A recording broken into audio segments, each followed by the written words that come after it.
I 27F realized this New Year's Eve that after years of being the one who was always surrounded with friends, I have no one to turn to and no one who ever wants to check up on me. My life has been on a steady downward spiral for the past 7 to 8 years. I'm clinically depressed, living at my parents' house, unemployed, finishing up my degree years after everyone else has graduated and isolated from everyone. I live in a rural town where I have no friends, no boyfriend. I can't talk to my parents about anything because every discussion devolves into how I wasted all my potential. I have no confidant, no one to share with. Life was not supposed to be like this. I went from class valedictorian to the one who was held back 4 years extra in college. I went from the girl who could have dated anyone to being in over a 5-year-long relationship with an abusive boss who broke me down physically, mentally and emotionally. I have always had friends in multiple groups, yet I always felt that I don't really fit in anywhere. Anyway, I always had people inviting me over or asking me to go out with them. But I started to notice things. Since I was doing bad in life and really had no semblance of a career while my friends were off doing great things in their professional lives, I became the person that no one would discuss their work life with. I was only the person to smoke a bowl with or to goof off with, and with time I got this reputation of this chilled out stoner while I'm anything but. Slowly this evolved into subtle digs here and there and pretty visible disrespect from many people who I used to think were my friends. My abusive relationship didn't help either. He made every attempt to isolate me, which I fought back at every moment, though I would be let down by my friends later. Most of my friends also judged me for that and blamed me for getting abused. Their logic was basically that I was too blind to the red flags and I should have seen coming what everyone else saw, and I kind of agree. I think I further lost respect in everyone's eyes because of that. I must state here that I have always gone above and beyond to maintain friendships, to a people-pleasing level. I'm the one to call them, send them memes, DM them, heart their pictures or go visit them or bake goods for them. With time my friendships only dwindled. The close friends stayed on for a while, but not even they seem to have forgotten me, and when I do talk to them, that time is spent in them talking about their relationship troubles and asking me for advice since I'm the one who has been through the worst. I get people being busy and moving on, but if I reach out to someone, on more than one occasion I have been met with pure contempt. I can understand them not having the time and no replies and all, but I often receive a response which just shows me that they do not like me at all. For example, I send pictures on my friend group where no one acknowledges them but they reply to each other. My friends don't answer my video calls but answer each other's. My friend got into her dream grad school and told everyone else in our group but me. I found out via Instagram. When I'm in a call no one asks me how I'm doing or how I am. No one ever calls me or texts me. Even the friends I thought I had, people I cooked for almost daily for over 2 years, people I smoked with daily, people I hung out with every day, no one has inquired after me once in the past 10 months since I've been home, due to COVID. It all really hit home for me when I started totally focusing on myself and stopped texting people every day, sending memes, asking questions etc., basically stopped initiating, and it all stopped. Not one person reached back. On New Year's Eve, my sister had a big video conference party with her friends. That's when I realized what point in my life I am at right now. At rock bottom with no one to call a friend. I really don't know what to do at this point. Give up totally? Stop talking to anyone? I'm afraid if I don't initiate, with time I will be written out of everywhere completely and will just be forgotten. How do I even make any new friends when I'm all by myself? Any advice welcome.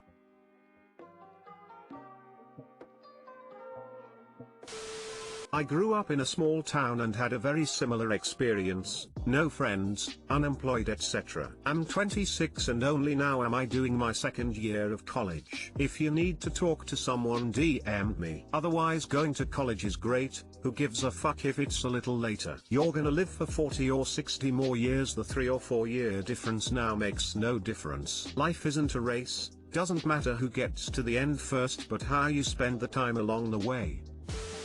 My 16 Mom, 38, just tried to convince me why my 3-year-old baby sister deserved to get hit. My baby sister didn't want to wash herself after pooping herself and my mom spanked her naked and scratched her while doing so. My baby sister sum up crying naked with my 11-year-old kid sister saying how I don't like mom. I confused asked it's okay what happened. I'm her trying to comfort / hug her and I see her butt red with few scratch marks and my 11-year sister tells me what happens. I wash up my sister quickly and get her dressed, and go downstairs and I got in a fight with my mom about her sitting my baby sister and she tried to justify it. I don't even know what to do. I just screamed at her about how she is teaching a 3-year-old to say I hate mama and is trying to justify it. And she responds with she needs to learn to listen. I picked my baby sister and go to my room. She has stopped crying and is only watching in her tablet at the moment. There is no one that can help. Physical punishment is really normal in my country that parents feel safe enough to share memes about abusing their children to them. It's fair punishment. I don't even know what to do anymore. Please help me. I myself have been hit as punishment throughout my childhood and I don't even care anymore. I'm used to it by now, but I don't want my baby sister to go through that too.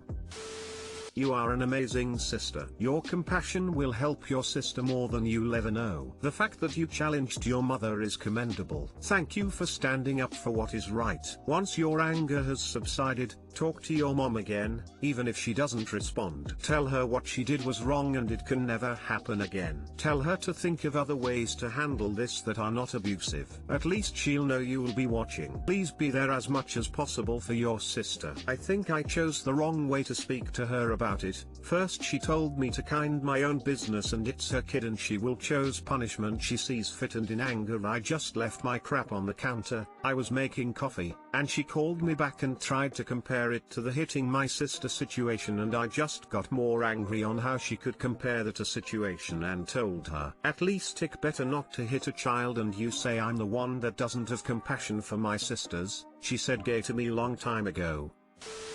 Is there any other relative you can go to? Can you go to your grandparents' house or an auntie or someone who won't hit you all? No, we aren't allowed to just sleep at their house. My parents won't let us. And neither of them would approve without my mom's approval, and if I told them what happened they would side with her too. I'm definitely sure of, because I've seen them participating in those memes. Thanks for speaking up to your mom. I would say, intercede more. Always politely. If you can, tell your mom that you're happy to take over tasks that irritate or stress her with respect to your toddler sibling, such as cleaning her up, or feeding her when she's being picky. 16-year-old shouldn't have to raise their 3-year-old sibling. Hitting is not good. Which continent are you on? Asia, Middle East. Guys, stop suggesting op contacts authorities. It's a very normal thing in the Middle East. Sadly, my parents are South Asian and it was normal for my dad to beat us. Completely and utterly wrong, but it's normal and relatives and authorities will side with the parents. The only thing op can do, unfortunately, is to protect the toddler as much as they can. I know a teenager shouldn't be taking care of a child, but that's literally all they can do. Very sorry, op. It's heartbreaking, I know, but you stay protecting your sister. I received a considerable payout from my late husband's life insurance which I intend to put towards our kids, but I also have kids from a previous marriage. When we married I had 2 kids from a previous marriage and he had 1, and we also had 1 together. Part of me feels like dedicating a share of the payout to helping his stepkids would be stealing from his biological children. Although I feel like he raised them for long enough, 9 years, and had such a bond with them that it would be cruel to deny them their share of that assistance. Truthfully, he was more of a father to them in the past few years than their biological father has been, and I can't say for sure what his stance would have been on the issue. He left the money in your name, right? He didn't just give it to his biological children. That means whatever you want to do with the money is what he wanted to happen. If he wanted it to all go to 2 of the kids, that is how he would have had the beneficiaries set up. Beyond that, he obviously loved and supported your 2 children when he was alive. Why would his death change how he felt towards them? Did he have a will? Maybe that would shed light on how he personally would have divided this up among the children. If not, were either of you showing favoritism toward your biological kids while he was with you? If not, I don't see any reason to start now. Honestly, I don't think it's necessary to divide this money based on biology or favorites or anything like that. If he had specific wishes about this insurance policy, he probably would have named multiple beneficiaries to ensure they got what he intended. He left it to you because you are now supporting a family that he cannot. He trusts you. Whatever you decide is in the best interest of the family. Also, if you have any questions on what to do with that money, r/personal finance and r/legal advice may be able to answer specific questions that arise. Life insurance payouts are for the named beneficiary to help with their expenses. If your husband had had strong feelings on it, then his kids would have been named beneficiaries. Instead, he named you, leaving the decision of what to spend it on also to you. Sorry for your loss, Op. Your husband could easily have listed any combination of his biological and stepchildren as beneficiaries, and in that case he could have specified a combination of percentages of the benefit for each of them. He didn't. He chose to leave you as the only beneficiary. It's your money to cover the family needs as you see fit. He chose to trust you with the related decisions. Do as you see fit and don't apologize for what you decide. Imagine he were still alive today and won a small lottery equal to the life insurance payout. How would he divide it up between the children? Who knew him better than any of us? I would let that be your guidepost. That being said, you're the one left on this earth and all of them are your children. If you want to divide it up equally between them, that is your right. I think if he considered them his children and if they considered him their father, then it's okay, but if they didn't consider him their father, then you shouldn't do it. It wouldn't be right.